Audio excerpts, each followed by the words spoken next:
Hey there, Miss Clark. This is Marcos Gomez here, and this is my quadrilateral evidence project. My proof was if a figure is a rhombus, then the opposite angles are congruent.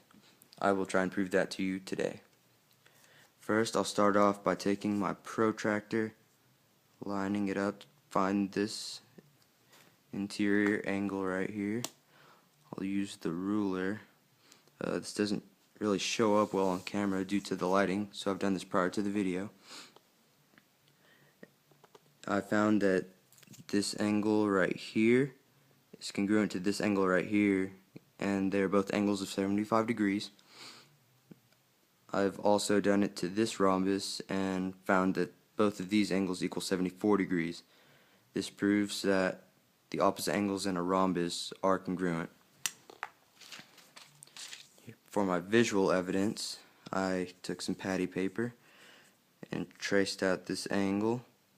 As you see, it fits identical there.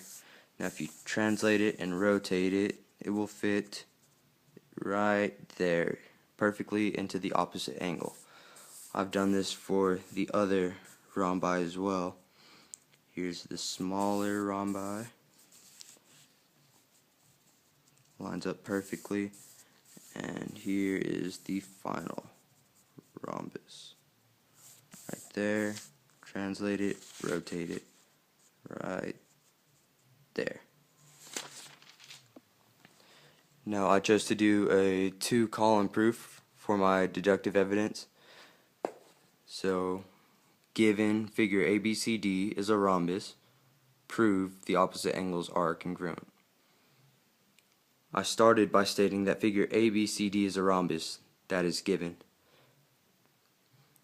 I then stated that angle AC is congruent to angle A. Segment AC is congruent to segment AC due to the reflexive property, and that's saying that segment AC will be congruent to itself.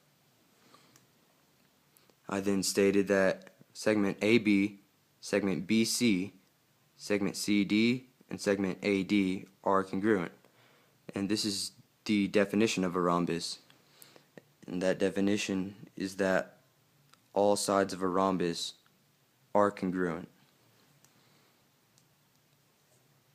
I then stated that angle DAC is congruent to angle BCA, and angle DCA is congruent to angle BAC, and this is because the diagonals of a rhombus make congruent angles. So right here, here's angle DAC right here. That is congruent to angle BCA right there. Then angle DCA right there is going to be congruent to angle BAC right there. Next, I stated that triangle ABC and triangle ADC are isosceles. This is due to the fact that isosceles triangles have congruent base angles. So right here, this angle is congruent to this angle, meaning that this triangle is isosceles. And this angle is congruent to this angle, meaning that this triangle is isosceles as well. I next stated that triangle ABC is congruent to triangle ADC by side, side, side. So here's one side, here's the other, and here's the final side.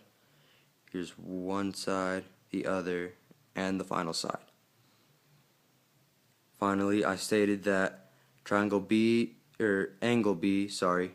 is congruent to angle D by CPCTC. That is, corresponding parts of congruent triangles are congruent.